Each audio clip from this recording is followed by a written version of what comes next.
Bom, no vídeo anterior eu fiz toda uma introdução da evolução do uso dos telefones celulares e principalmente do uso de aplicativos nesses telefones.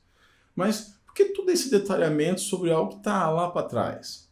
Bom, foi principalmente para mostrar que, se pensarmos bem, o desenvolvimento de aplicativos móveis mais complexos, digamos assim, só começou por volta de 2008, menos de 15 anos atrás. Eles, comparado com sistemas corporativos feitos em Fortran ou COBOL, lá se vão mais de 45 anos de diferença. E é claro que toda essa diferença de tempo é, na verdade, benéfica, né, para o desenvolvimento de smartphones. Você achou estranho? Vamos lá. Devs mobile, né, não brotam do nada. Então, muitos dos que iniciaram ou migraram para a área vieram de back-end, front-end, né? E aí trouxeram toda uma bagagem de melhores práticas, arquiteturas, padrões de projeto e tudo mais. No princípio era comum a gente ter códigos com altíssimo acoplamento e totalmente alheio a princípios como Solid e também de experiências anteriores. Por exemplo, era comum encontrar activities com 500, 600 ou até 1000 linhas de código. Era comum também se falar muito no padrão MVC, o Model View Control, quando se discutia como organizar as responsabilidades no código de um app. Mas era muito porcamente implementado, falando bem francamente. E não necessariamente pela qualidade das pessoas que estavam envolvidas na criação do projeto, mas pela infraestrutura da plataforma em si. Vamos ver? No padrão MVC, se espera que uma parte seja responsável pelo modelo, salvando e retornando dados, né, conforme o app precisa, e que a intermediação entre o que está armazenado e o que era exibido fica a cargo da controller, né, do C dessa partezinha. E a view em si deveria ser apenas algo relacionado à exibição de informações na tela. Mas aí entra o problema. Na parte do model sempre foi mais tranquilo, pois já era possível utilizar SQLite, fazer o encapsulamento, né, e evitar que outras partes do código manipulassem de forma inapropriada os dados e aí acabasse violando a integridade do modelo. Só que não havia uma separação tão clara para view e controller. Alguns devs defendiam que Activity era o controller, que XML era o layout, então era view, né? Mas isso já fere o princípio da responsabilidade única. Isso porque o controller não deveria manipular diretamente o que está sendo exibido na tela, já que isso é a responsabilidade da view.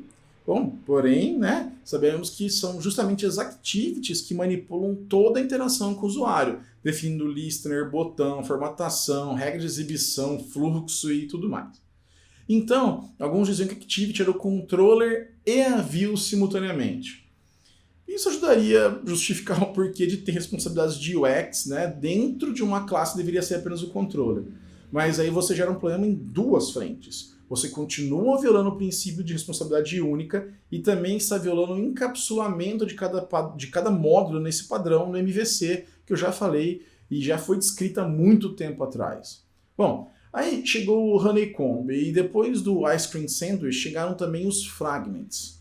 Nesse momento, a gente já conseguia ver uma certa melhoria na organização dos códigos, já que muita gente passou a usar uma ou pouca activity e apenas navegar ou trocar de fragments com conteúdo.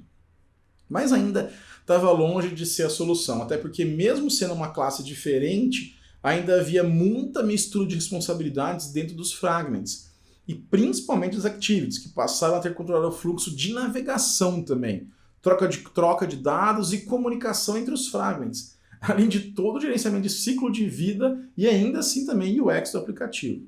Bom, nesse tempo também surgiram algumas pessoas falando de padrões como o MVP, o Model View Presenter, onde ao invés da figura do controller, temos agora o tal do presenter. E para mim, sendo sincero, soa mais como um acolchambramento das violações que eram criadas pelo tal MVC. O presenter seria o componente responsável por cuidar da apresentação, incluindo também UX e controle de fluxo do app. Dessa maneira, não teria problema se o presenter cuidasse de atualizar um objeto na tela e também enviasse uma informação para o model salvar no banco. Mas aí, temos o presenter como mais de uma responsabilidade, já violando o SOD que eu tanto falei. É claro que várias ferramentas, até frameworks, foram sendo criados para dar uma melhor arquitetura a projetos Android, seja através de gestão de dependência para fazer o código parecer menos acoplado, pois apesar de não estar explícita a dependência, o código gerado em si continuava tendo um alto acoplamento, o que levava à pergunta mais comum que eu recebi em eventos, palestras, até em conversas nas redes sociais. Neto, qual a melhor arquitetura para apps Android? Essa pergunta começou a ficar cada vez mais comum. Em geral, a equipe de engenheiros e DevRel do Google, a gente não achava que isso era algo que deveria vir de nós. A nossa função era fornecer um SDK e uma plataforma estável, bem desenhada e que funcionasse, deixando para a comunidade, para os profissionais, fazer seus projetos, evoluir a arquitetura dos apps e essas coisas aí. Mas, ao mesmo tempo, o desempenho do SEO está diretamente ligado ao desempenho dos apps. Afinal, o usuário comum vai falar assim, meu celular está dando esse problema por causa daquele app ali. Não, nunca. Toda a frustração vai ser contra a plataforma como um todo. E aí gerando coisas como o Android é lento, o Android é para geek e por aí vai.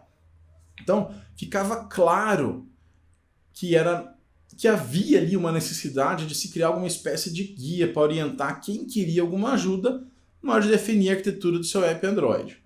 Pensando nisso, um time de Developers Advocates, incluindo eu, e Developer Programs Engineers, que são pessoas que fazem os samples, essas coisas, resolveram criar blueprints do que seria um exemplo de implementação dos principais modelos de arquitetura para Android. A ideia era fazer como alguns já tinham feito para a web, né? Que era usar um app de to-do list como base para mostrar as diferentes implementações.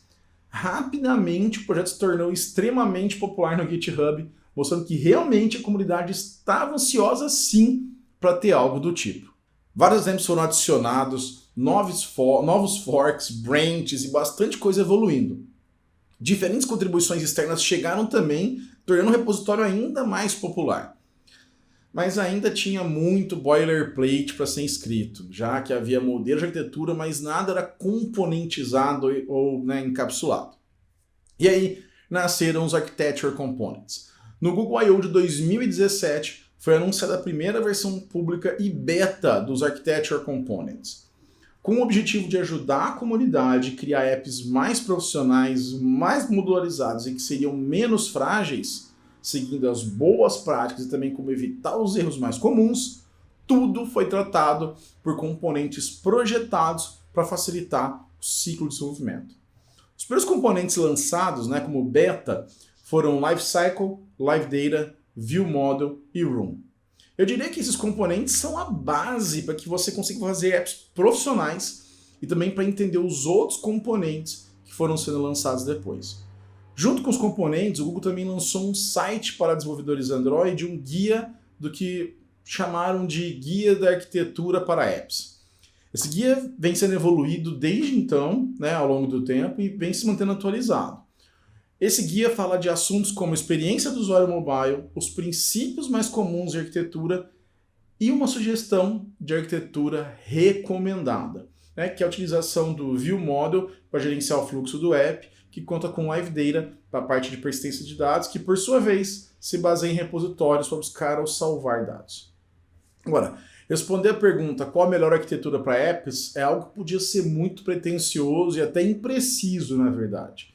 Para definir a arquitetura de um sistema, seja mobile ou não, depende de vários fatores e não é algo genérico. Bom, dito isso, você pode perguntar, mas por que o Google coloca então essa arquitetura recomendada no guia?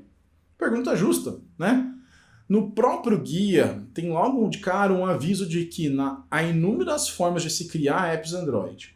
E eu completaria dizendo que não é necessariamente uma melhor do que a outra. Há, na verdade, uma arquitetura que se encaixa melhor para resolver o seu problema. Nesse caso, a arquitetura recomendada e não obrigatoriamente a melhor é essa que falei agora há pouco. Essa arquitetura abrange a maioria dos tipos de apps que encontramos na plataforma e permite que você siga os princípios Solid que falei lá no começo desse módulo. Dentre os 5 princípios que compõem o Solid, essa arquitetura privilegia em especial o S, de Single Responsibility Principle. Esse princípio vai ser muito importante para que você não misture as preocupações ou concerns das suas classes.